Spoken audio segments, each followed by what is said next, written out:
L'histoire d'Adaléa est une histoire d'investissement de la société civile. 40 années d'engagement qui ont peu à peu dessiné les contours de l'association telle qu'on la connaît aujourd'hui. Voilà le résumé des épisodes précédents. Épisode 1. Se mobiliser pour répondre à l'urgence. Été 1979, le foyer de nuit, situé sous la grande salle de Robiens à Saint-Brieuc, ferme ses portes. Pourtant, Saint-Brieuc manque de lieux pour accueillir et accompagner les personnes sans domicile, les femmes en insécurité, les sortants de prison et d'hôpitaux.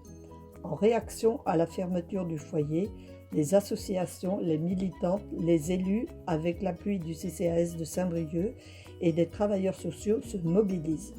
Les statuts de l'association Foyer d'accueil sont adoptés en Assemblée générale constitutive. L'association naît officiellement le 21 décembre 1979, jour de l'hiver. Notre premier acte, quelques semaines plus tard, réouvrir un abri de nuit pour des personnes sans domicile, des gens dont personne ne voulait s'occuper. Premier combat de l'association, première victoire, le foyer Robiens s'ouvre. Plus tard, suite à la participation de 2 conseillères municipales aux Journées de la Fédération nationale Solidarité Femmes à Marseille, la première permanence dédiée aux femmes victimes de violences dans le département est créée à Saint-Brieuc. Et puis, la réflexion avance et les actes aussi avec l'ouverture du foyer Jean Métairie. C'est un foyer d'hébergement, mais pas seulement. C'est aussi le fruit d'une réflexion sur un projet d'insertion sociale et professionnelle. 3 années d'existence, 3 structures, mais tout est là. Urgence sociale, violence conjugale, insertion sociale et insertion professionnelle.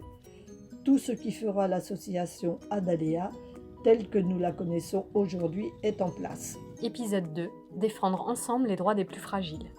En un peu plus de 10 ans, l'Alliance citoyenne et politique se développe et ouvre la voie à toutes les réflexions et toutes les innovations pour aider les plus fragiles d'entre nous. À partir des années 1990, après 1 an d'expérimentation, l'accueil de jour ouvre de façon permanente.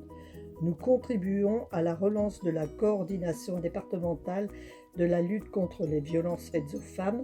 Nous engageons des actions de formation en lien avec le centre d'hébergement qui deviendront Goëlo Formation, puis le pôle emploi formation. En 1995, l'association se voit confier la coordination départementale de l'urgence sociale qui préfigure le 115. C'est une reconnaissance du professionnalisme et du sérieux de celles et ceux qui font vivre l'association. Épisode 3. Se réorganiser pour continuer le combat. Au début des années 2000, les identités professionnelles au sein de l'association s'affirment autour d'une réorganisation. Un processus qui va s'étaler sur plusieurs années, mais qui sera mis à mal par une grave crise qui remet en cause l'avenir de l'association. Le conseil d'administration refuse de baisser les bras et engage un plan de redressement douloureux mais nécessaire pour continuer à mener le combat contre l'exclusion. Et l'association reprend de la vigueur. Elle étend même son champ d'action en s'établissant en Centre-Bretagne.